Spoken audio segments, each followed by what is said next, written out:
好，大家好，欢迎收看本期小白视频。今天我们又在第一时间为大家带来小米刚发布的大旗舰14 Ultra， 这应该是我们频道春节过后的第一期新机测评，再给大家拜个晚年啊，祝大家这个龙年行大运，万事兴隆啊！其实这台机器我们年前就已经收到了，整个春节假期都用它在拍照，而且这也是卢总做小米品牌总经理的第一台机器，表现怎么样？关注今天小白视频，马上开始。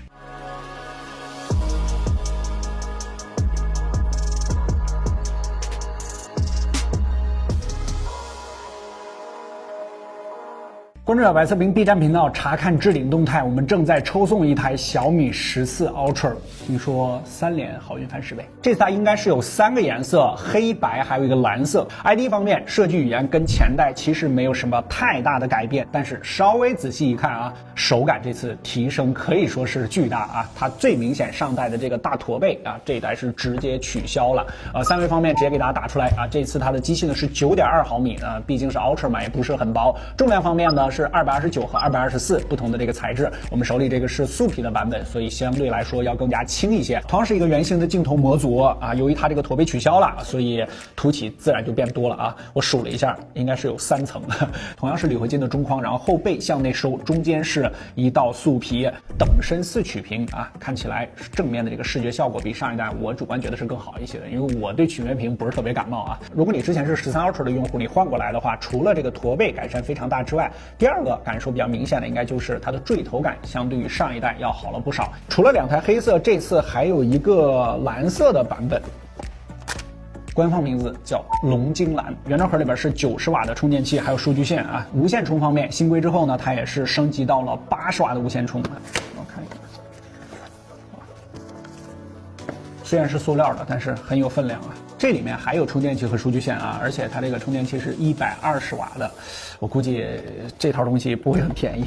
这个蓝色做的也非常克制，灰蓝色的那种感觉，很商务风。然后它的镜头底座呢，这个点缀是一个金色的圈，我估计白色那个应该也是一样的。它后背官方宣传的是一块陶瓷材质，但之前小米叫龙晶玻璃这又变成陶瓷了。而且这块陶瓷呢，它还做了一个微微的4曲面处理，而且不管是黑色还是蓝色，它这个中框的部分全部都做了淡磨砂的处理，相对来说就不那么容易沾染指纹这个我个人也比较喜欢。屏幕的基础配置呢，我们直接打出来它采用的是一块华星光电 C8 的 2K 屏幕，它达到了522的 PPI， 我们数据库也实测了一下。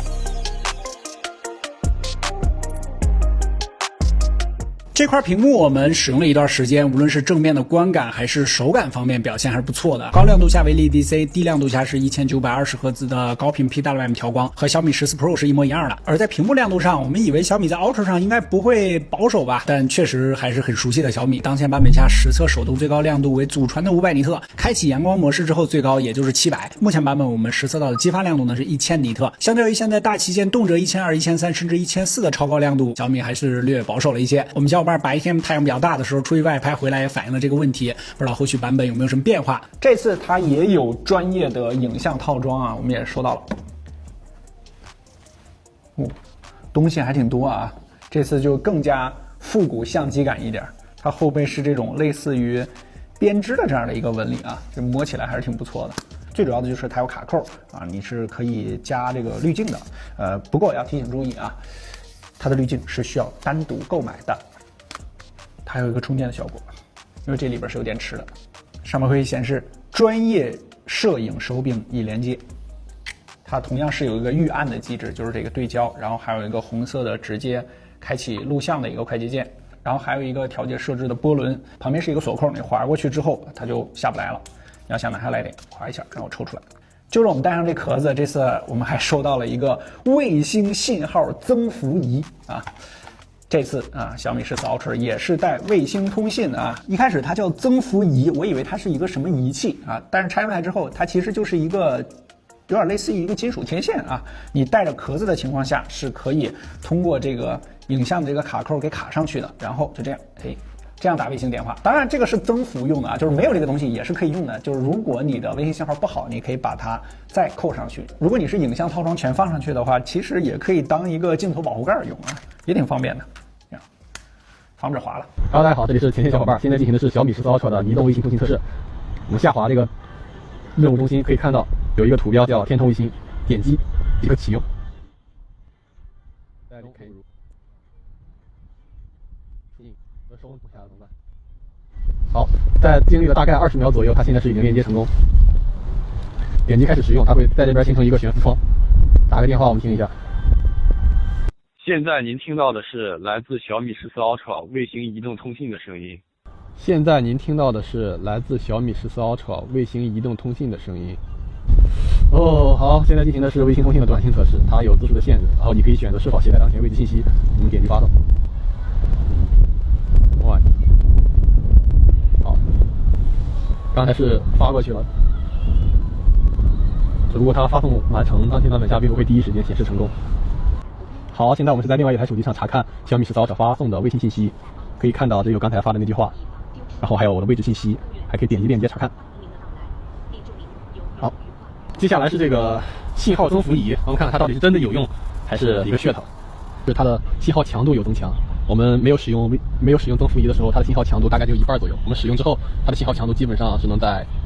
满格少一个的情况。OK， 本期的重点影像啊，这次我们体验完了之后，其实整体的感觉和上一代差不多，还是四摄全焦段这几个关键词。主摄的配置这次升级到了 LYT 900，这个年前绿厂那台机器我们已经详细聊过了，这颗最新的旗舰啊，也是英寸的一个大底主摄。最主要的就是它的制程提升了啊，之前是40纳米，现在是22纳米，它的功耗降低了，厂商们也就放得更开了。其他3颗呢，猛烈看跟上代一样，还是3颗858，但是其中有1颗呢是不一样的，它的焦段覆盖要更加全面。我们实拍走起。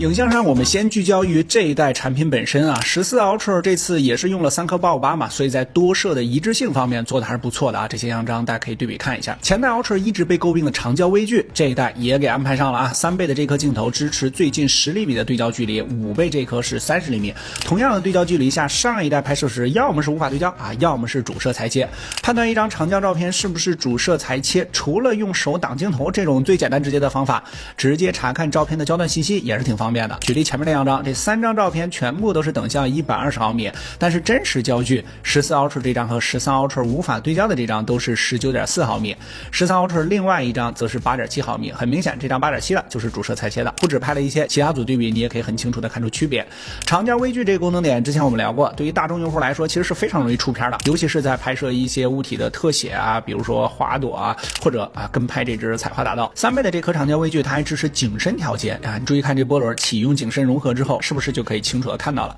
除此之外，这次的可变光圈也升级到了和14 Pro 同款的1024级在拍摄一些光照场景时，你可以缩小光圈，从而形成这种真实的12星芒。我们拍摄了上百组样张，Auto 模式下这个主摄光圈基本上也都是在 f2.0。当然，这类功能我们频道不是第一次聊到了啊，它更利好的其实是专业用户。硬件上，另外一个升级点就是这颗超长焦的光圈，它从上一代的 f3.0 升级到了 f2.5， 理论进光量提升了不少。这个我们放在后面和其他机型对比的时候继续聊。关于硬件、软件方面，相较于13 Ultra 的升级，第一个，拍摄界面可以便捷调节 EV， 针对不同的场景使用不同的曝光补偿，往往会起到意想不到的效果。第二个就是在电影模式和录像模式的右上角多了一个大师开拍的按钮，一提到大师有点索法那味儿了，点击即可使用张艺谋预设的调色风格啊，你没有听错啊，就是有国师之称的张艺谋导演。你比较喜欢他哪部电影？大家可以评论弹幕一下。同时还提供了众多大师 Lost 供用户选择啊。第三点，专业模式新增摄影风格自定义保存和一系列的预设，这些预设我们也拍了一些样张做了一下对比，加上徕卡经典和徕卡生动，大家更喜欢哪个调色风格呢？按照编号大家可以打在公屏上。第四个就是这个专业模式还新增了一个参数预设啊，默认有慢快门、抓拍和星空3种模式，适用于不同的场景，像快门速度、对焦距离、色温、ISO 等等参数啊，你也可以便捷保存了。第五个，14 Ultra 新增了 Ultra Zoom 功能啊，你可以把它理解成一种 AI 超清算法。开启时，你注意看这取景框，能够看到一个红点亮起啊，像这栋大楼在开启 AI 算法之后，这涂抹感就会减轻一些，周边的楼体呢也会更清晰一些。OK， 自身情况看完，来看一下旗舰大比拼。这次我们是4大 Ultra 对决啊，X7 Ultra、三星的 S24 Ultra， 还有它前代的13 Ultra。这4台机械正好是4个焦段全都有了啊。三星之前我没聊全，这期补上，蓝厂那台灭霸还没出。先来看一下各家旗舰不同镜头的素质如何。超广的话，小米这2代都是等效12毫米，这三星是13毫米 ，OPPO 是14，相对来说小米要更广一些。各家主摄解析力在白天场景下肯定是拉不开什么差距了啊。3倍这颗长焦，14 Ultra 和 OPPO 在噪点的控制上要稍好一些，超长焦也差不多，14 Ultra 的降噪算法要更加明显一点。来到30倍的极限场景，小米14 Ultra 就有点傲视群雄的意思了。MX858 配上 f2.5 的光圈，这个表现满分10分，大家可以评论弹幕一波。14 Ultra 的徕卡生动在拍摄花花草草时，相较于上一代对比度要调得更高了一点啊。这组红色的条幅，小米和 OPPO 都偏向于讨好眼球的策略。三星的色彩相对来说就偏寡淡一点，当然这也是萝卜青菜的问题。这组室内的卢比也是一样啊，三星的画面主观上并不是特别讨喜。极暗场景的拍摄上，这3个新 Ultra 大家也都差不多啊，没拉开什么太大的差距。来到夜景环节，这组灯笼14 Ultra 压高光的程度介于13 Ultra 和 OPPO 之间吧。这红色的灯笼中间包裹着橙色的灯光，主观上更符合肉眼观感一些。这组树脂的灯光大家也都有压住，强光下则是谁也没跑啊，这个鬼影炫光都现代。这组室外的灯牌14 Ultra 的灯光相对来说最为纯净啊，不过墙面的颜色就有点暗淡了。这组灯光下只有14 Ultra 还原了暖黄色。在较暗场景下进行长焦拍摄时，碰到过主摄裁切的小伙伴可以扣分1，这其实就是因为长焦的进光量不足导致的。这组暗光场景的10倍长焦，三星调用的是主摄裁切 ，OPPO 是调用了3倍长焦裁切，14 Ultra 和13 Ultra 则是调用了5倍的长焦。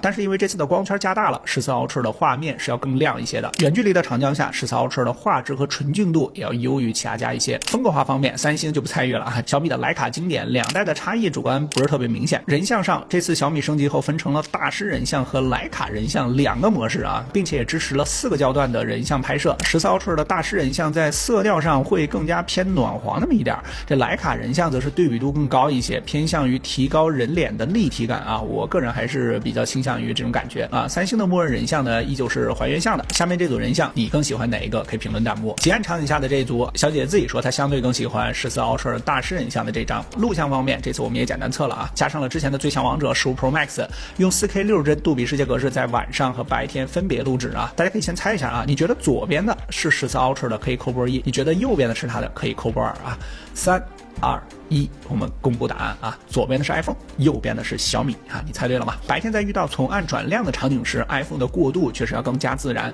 啊，宽容度确实更高。晚上的一些场景，像这路边的灯牌啊，14 Ultra 的压过光策略要更加明显一点。4K 60帧杜比世界的帧率稳定性上，我们也和其他家做了对比，毕竟都是大旗舰了嘛，大家可以看一下这张表格啊，差距不是特别大。相比于上一代的57帧啊，这次14 Ultra 也是拉满了。影像套装配上14 Ultra 之后，体验怎么样啊？点击这个相机设置，你会发现多了一个专业摄影手柄，进去之后你可以设置每个按键的功能。个人比较建议把这个自定义波轮的功能调到更改 EV 上面啊。之前聊过，能够便捷的调节曝光补偿，确实会提高随手拍的成片率。如果我们把自定义波轮设置成除 EV 或者光圈之外的功能，在默认拍照界面下它并不会生效，只有在专业模式下才可以啊，提醒注意。除此之外，它还是一个插入的 MagSafe 啊，1500毫安时的电量。其实你的手机尺寸只要可以塞进这个手柄，就可以用它给手机充电。我估计这有很多小伙伴好奇它的适配情况，因为毕竟这玩意儿质感做的确实不错。我们专门还给大家做了一个表格啊，以及它的软件适配情况，你可以暂停查看啊，记得给我们点波赞，特别感谢。OK， 简单总结，这台机器给我们的主观感受就是弥补遗憾啊，就上一代13 Pro 有长焦微距，但是它的 Ultra 又没有啊，这一代 Ultra 就都给补齐了。吐槽 MX858 作为长焦底太小了，哎，我就给你整一大光圈。嫌弃弓着背手感不好啊，这一代也一并给你治了。我个人感觉14 Ultra 这次更像一台手机了，因为之前13 Ultra 确实给我一种感觉它是奔着相机那个方向去做的啊，这代确实能更给我一种想拍照的冲动啊，随手拍一下记录生活。我们一直说，对于大众用户来说，随手拍的出片率是非常重要的。对于专业用户来说，它也提供了可变光圈、大师开拍啊、大师滤镜啊等等功能，打通了16比特的 Ultra RAW 在我 Adobe 平台上的应用啊，也上了 4K 120帧的录像规格。作为2024春节后的第一台超大杯旗舰，影像方面满分10分，你给几分？OK， 性能方面，基础配置我们直接打出来啊，还是8x4的这套组合。电池方面呢，达到了5400 1300毫安时，这还是在这个驼峰被取消的情况下啊，官方有个名字啊，叫金沙江电池，之前是青海湖电池啊，各家都给自己的电池起名字了。然后90瓦的有线充，80瓦的无线充，其实这次性能释放我们数据库还是很期待的，因为上一代13 Ultra 的时候，它是非常强调自己影像这个定位的啊，所以在性能上面是偏保守向的。那么这一次做的如何？我们数据库实测走起。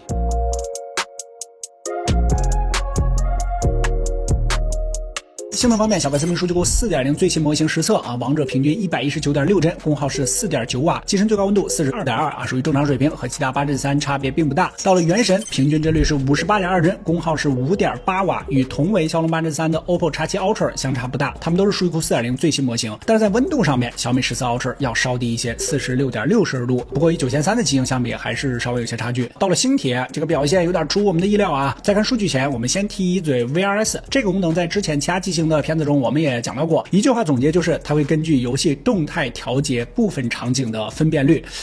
你也可以说是远景降分辨率的一个高配版，目的呢就是降低手机的压力嘛，也获得帧率上的更好体验。在当前版本下关闭 VRS 之后，画质全程拉满啊，我们专门放一组对比图，你可以看一下开之前和开之后的区别。当然如果你不是特别极客的话，比较难注意到这些地方啊。关闭之后平均帧率是 51.8 帧，查看帧率图可以发现，从13分钟开始啊，小米采取了缓降的策略，结束时只有30多帧，在开启 VRS 之后表现就好不少了，平均帧率可以到55，不过也是从13分钟开始缓降，但不管是帧率的降频还是幅度，都要优于关闭 VRS 的表现。结束时45帧，考虑它的相对保守的性能释放，对于这个结果也是有心理准备的。且由于采用的是缓降，在实际的游戏体验过程中呢，这帧率表现体感上其实还不错。同时小米做的不错的一点就是它将这个开关交给了用户，你到底是想要更好的画质还是更稳的帧率，让用户可以自己选择，这一点值得点赞。相较于帧率表现，这游戏时的手感对于用户的影响也是客观存在的。作为影像旗舰，这个硕大的镜头模组确实对经常打游戏的小伙伴不是特别友好，你不管怎么拿，这时间长了都有点握不住啊，确实没办法。我们这台是16GB 版本啊，数据库 4.0 最新的30款应用2轮打开测试是172秒，当然开启性能模式之后，它的动画也有加快的情况。30款应用的3小时保活测试仅杀到了4个后台，表现还是不错的。续航方面我们非常关注啊，5300毫安时的金沙江电池，小白测评数据库 4.0 3小时轻度续航测试胜于 57%，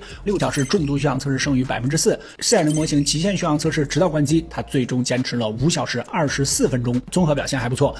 充电方面，90瓦的有线充，10分钟充入 39%， 30分钟充入 89%， 前台充满37分钟40秒，涓流结束完全充满需要56分钟。虽然还是90瓦，但是在电池变大的情况下，充电比13 Ultra 更快了。由于时间比较紧，这次80瓦的无线充我们还没来得及测，后面补测完之后会第一时间发布告诉大家。性能总结，相较于上一代13 Ultra， 性能还是那2个字，保守。这个词贯穿了我们的整个 4.0 模型的测试。14 Ultra 的整体调度对于温控是非常敏感的，不敢放开跑，这点不管是游戏还是在充电中都有体现。与上一代13 Ultra 相比啊，相较于游戏方面的性能释放，电池增大带来的续航提升可能会让用户感知更加明显一些。作为一款大旗舰，性能略低于我们一点预期，但是如果你把它当成影像大旗舰来看的话，其实某种意义上也是意料之中的啊。这个希望在后续版本中能有一些开关或者说变化。关于 HyperOS 我们在前面多期视频中都聊过不少，动画细节方面不再赘述了，感兴趣的小伙伴可以在频道里面翻看。其他细节配置方面呢，毕竟是 Ultra 旗舰啊，肯定都是拉满的。它底部这个接口呢也是 USB 3.2 的啊，10Gbps IP68 的防震防尘也是支持的。指纹识别方面，这次是一个超薄的屏下，位置方面还是 OK 的，毕竟这手机已经这么厚重了。